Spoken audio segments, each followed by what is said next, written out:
watching this special edition of The Bench, coming to you live from the Business Bay Square. This is the BBS Mall in Eastleigh. And on the bench, which is on the road, is Lee Kinyanjui, the Cabinet Secretary, Trade, Investment and Industry.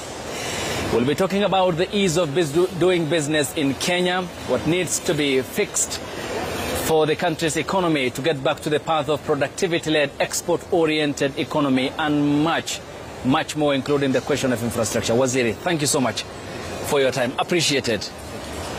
You have been here 2 hours before, and in your view, you just stated that you were here some months ago. Yeah. What has changed in your view in Eastleigh, looking around here and the investments that has gone into this neighborhood? I'm familiar with Eastleigh some 20-30 years ago. Yeah. And I was here when this was actually garage for Kenya Bus, and really not much activity. Today we are housing businesses to the extent of maybe 3,000 or more. Money changing hands every single day. It's unbelievable.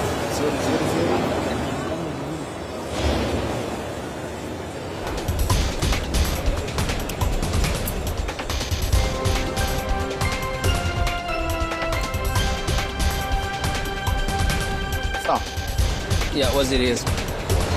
Yeah, of course, talking about the impact of businesses in this neighborhood. Yeah. And how things have changed over time. Yeah. Looking at this infrastructure, for instance, and also the roads. Yeah. In your view, what do you think has changed so significantly?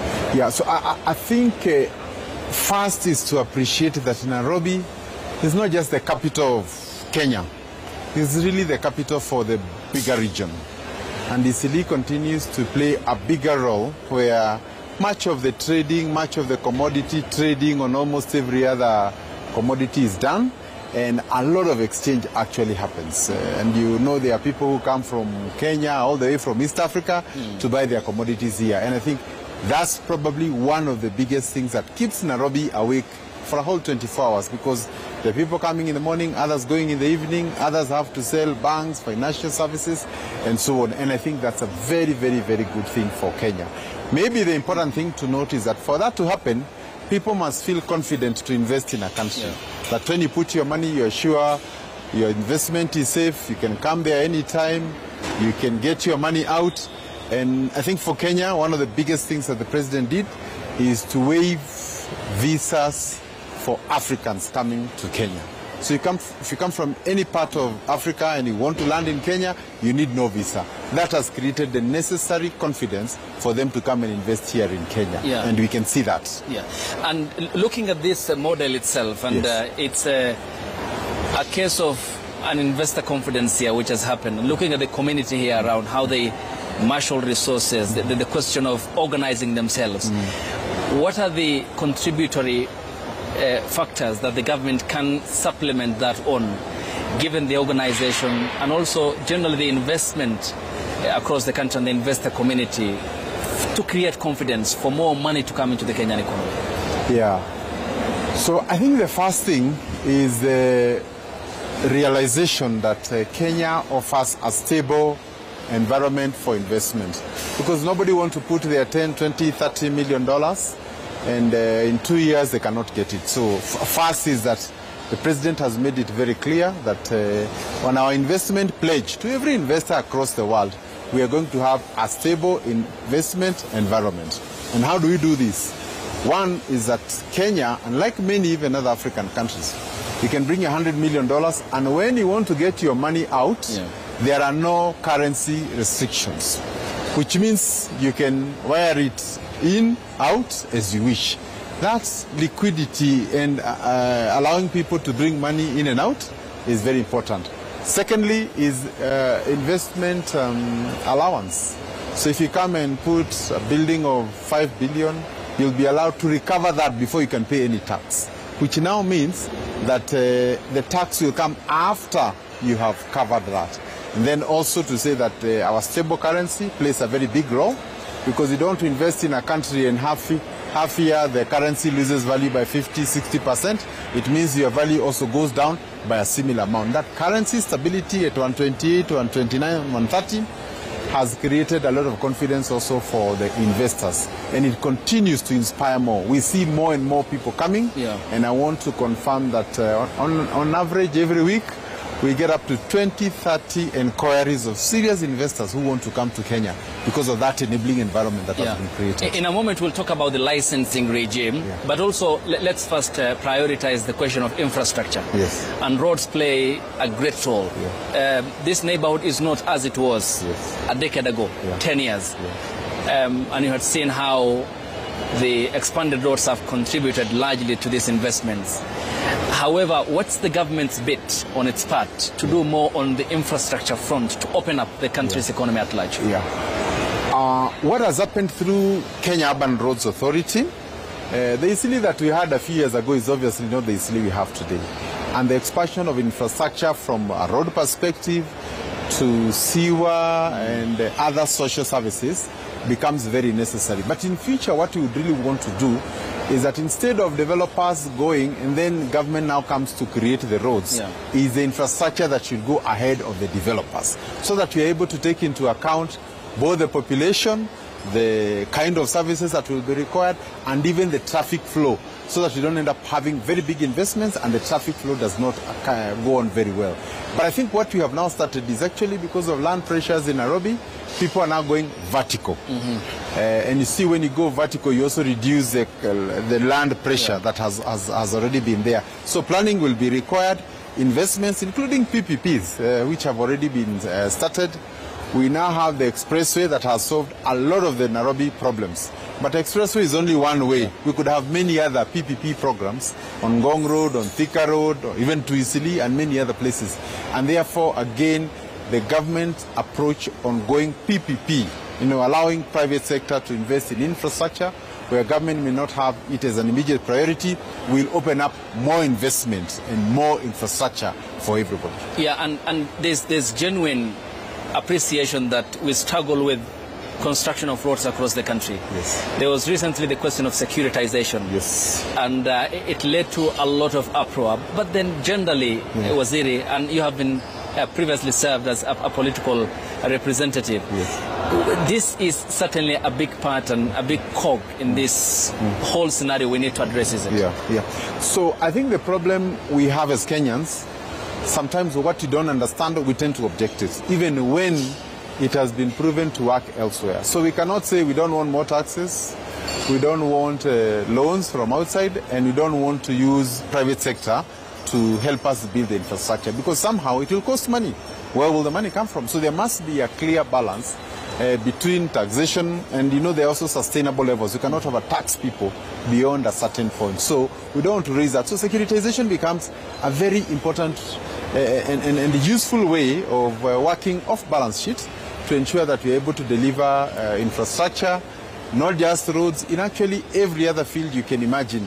And I think Kenya is actually becoming a model on this kind of alternative funding model for roads and other sort of infrastructure. And also noting that if you look at the funding of the road, for example, Rironi-Mau Summit, we are now actually even using our pension funds.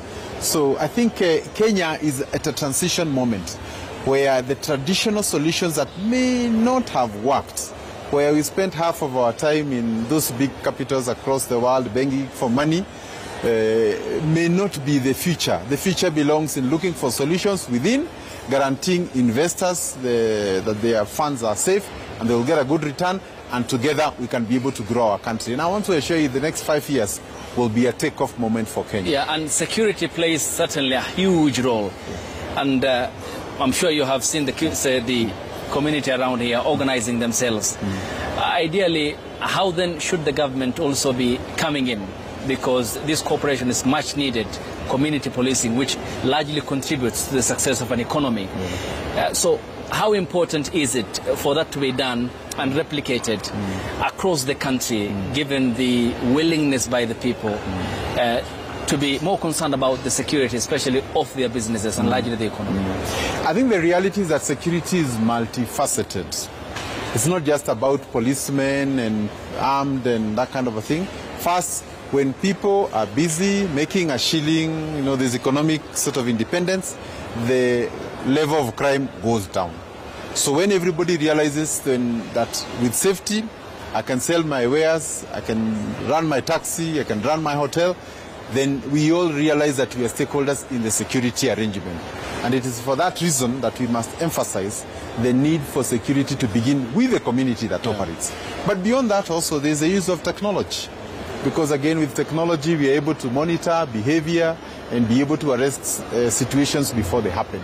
So I think it's a good model, and I want to say that Isili maybe 10 years ago is not what we have today. You can literally walk, any time of the day today, and because of the investment in security and the security consciousness with the public, together also with the cooperation with the police, we see a very good balance. And I think this is a model that we want to replicate even in other places. Yeah, and another factor that is of concern to the investor community is the ease of doing business. So let's first begin with the licensing regime. There are multiple layers.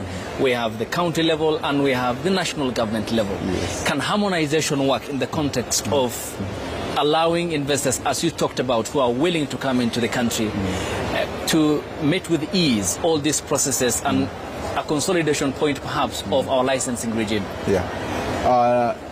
This year in June, the president in the Muranga investment conference instructed that we come up with a law that would allow us to harmonize. Because if you can imagine, if you're doing business across many counties, and you go to one county, they charge you for one service 20,000, another one charges you 80,000, another one 90,000, it almost becomes impossible for you to do. So we came up with a bill on uniform licensing, so that one, it is uniform. If you are distributing bread across 20 counties, you don't need to pay 20 licenses to all of them. If you pay in one, it should count for all the others. So what we need to do is to look at a model that allows us to have more volume so that we can get more money, as opposed to punishing the few that are doing business.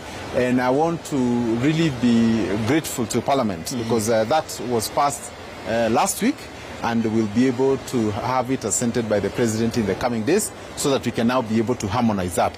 We're also working with regulators to ensure that we don't increase and have multiple licenses at every turn. That also increases the cost of doing business. So that is a conversation that has already begun, and my ministry is taking a lead in ensuring that we don't allow business people to become just cash cows for regulators. It should be, whatever we charge should be reasonable and should not in any way impede the growth of that business. Also to note that for many commodities, we are competing with other countries. So if the cost of doing business in Kenya is high and you're competing, say, with Ethiopia and other countries, then that makes Kenya uncompetitive. So it is for that reason that you have taken a lead role in ensuring that these licenses do not become an obstacle to the growth of our companies and products. It's one amongst the many issues that has prompted the capital flight and investor flight from our markets to Ethiopia, Rwanda, and we'll talk about the cost of production, because that in itself is a whole ball game. But what's being done to recapture back, may I use that phrase, these investors who ideally are going out of the country because of that reason? And second, generally our unpredictable political climate and what normally happens during the rooftops times for the politicians in our country, and the scenario this creates fear in the minds of the investor community. Yeah, so again, I have had that statement that capital flights, some companies have left Kenya, gone to other countries, but I always want to have them by name because the reality is the opposite. We have many companies that are coming from those places. In fact, if you look at the strength of the Kenyan shilling, it is testimony of huge capital coming to Nairobi. In fact, I want to confirm that if you look at even the financial sector, our banks, because our banks have now gone regional, so really Nairobi is the center of everything. If you look at our banks, whether it's Equity, KCB, NCBA, those are the banks that are actually running the entire East Africa and beyond. So the statement that companies are leaving Kenya to those is first inaccurate.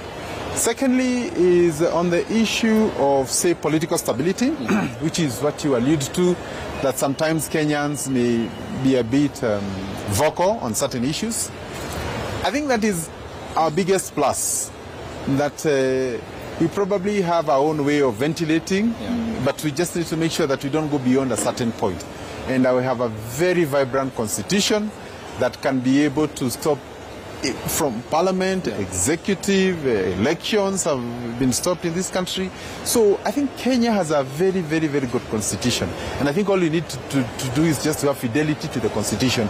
But otherwise, I think from an investor point of view, everybody feels protected in an economy where nobody has power over the other. Even if you're a private citizen and you are aggrieved by the state, you can take the state to court. And there are many instances of that nature. So I want to say that from a stability point of view, Kenya is in a good place. But also to urge Kenyans that in exercise of our freedoms, let us not ban our country. And Waziri will expound more on now the capital flight because of the cost of production. And Ethiopia recently launched the Grand Renaissance Dam, the biggest in the continent, and cheap power is up north in Ethiopia, so we'll expound much more on that and the other factors that contribute to the ease of doing business in the country. The bench is on the road this evening, coming to you live from the Business Bay Square in Eastleigh, and we are in the esteemed company of the Trade, Investment and Industry Cabinet Secretary Lee Kinyanjui. And we are back with more after the break, as you send in your contributions, and we'll be putting to them the questions, the clarifications, and the emphasis sought from Waziri here on the bench. Stay tuned.